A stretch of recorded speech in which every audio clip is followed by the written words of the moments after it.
आज हम लोग संस्कृत के 7वें अध्याय जिसका नाम है भारतीय संस्कारा, इसके बारे में अध्ययन करेंगे।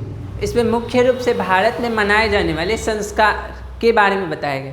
तो सभी संस्कारों को बारी बारी से समझेंगे क्या है। तो इस पाठ में बताया गया है कि भारतीय जीवन मुख्य रूप से संस्कार से भरा हुआ है, लेकिन आजकल यह संस्कार सभी धीरे धीरे लुप्त होते जा रहे हैं।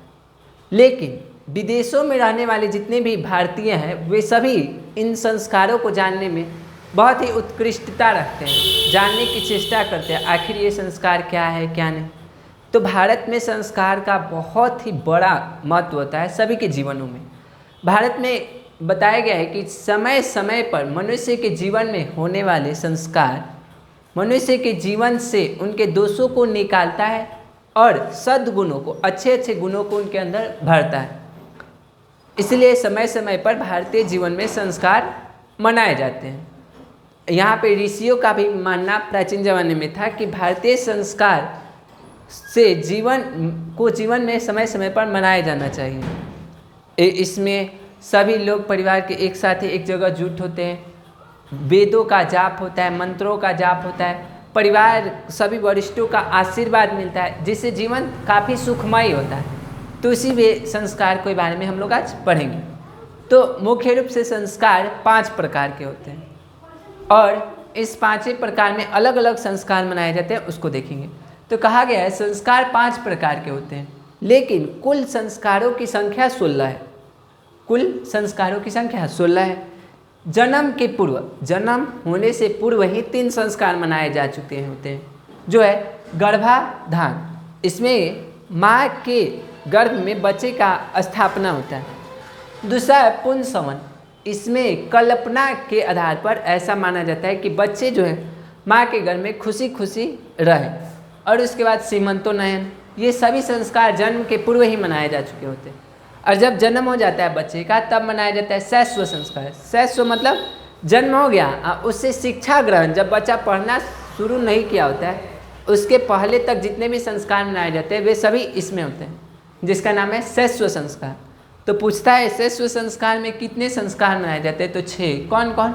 जात कर्म पहला होता है, जिस जाति विशेष में जिस बच्चे का जन्म हो जाता है वह बच्चा उसी जात का हो जाता है। दूसरा होता है उसका नामकरण, बच्चे का नाम रखा जाता है इसमें।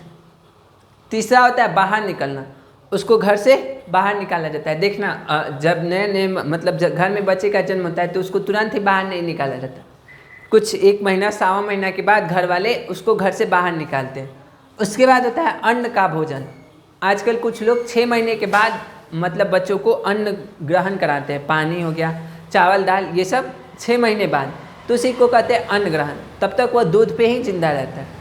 आगे चूड़ा कर्म और छठा है कर्णभेद। कर्णभेद में अगर लड़कियां हैं तो उसकी कान को छेदा दिया जाता है। तो ये शैशव संस्कार में मनाए जाने वाले 6 संस्कार थे।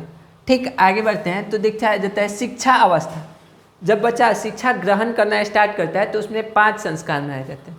पहला है अक्षर आरंभ, इसमें वह अक्षर लिखना आरंभ कर देता है, सीख जाता है।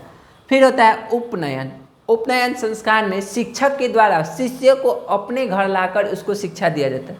तो आजकल तो ये बंद हो चुका है। राम के ज़माने में ये था कि कुटिया में गुरुजन जाते थे, अपने कुटिया में शिष्यों को लाते थे और शिक्षा देते थे। आजकल वही थोड़ा सा बदल के हो गया है स्कूल। यहाँ पे शिक्षक मतलब अपने स्कूल में रहते हैं और विद्यार्थी खुद आते हैं, तो उसी को उपनयन कहा गया है।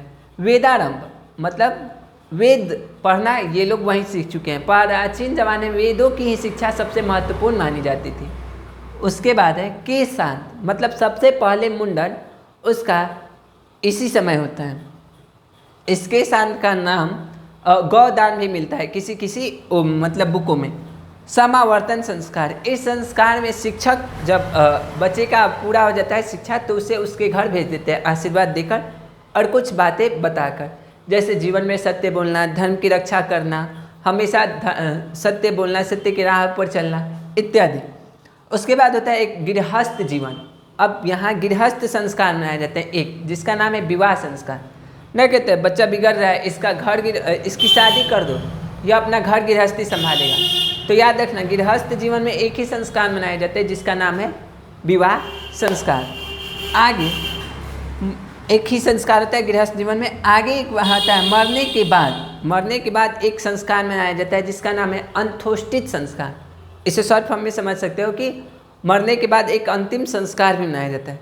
तो देखो, विवाह में बहुत सारे संस्कार मनाए जाते हैं, जैसे सिंदूर दान, कन्यादान, पानी ग्रहण, लज्जा होम। तो आपके एग्जाम में पूछता है कि विवाह संस्कार में मनाए जाने वाले कर्म कांडों को लिखिए, तो इन सब को लिख दीजिएगा।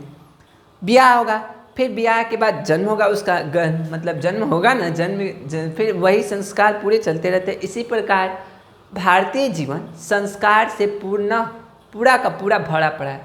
तो हम लोगों ने संस्कार चैप्टर को अच्छे से समझा। मिलता है नेक्स्ट चैप्टर के साथ अगले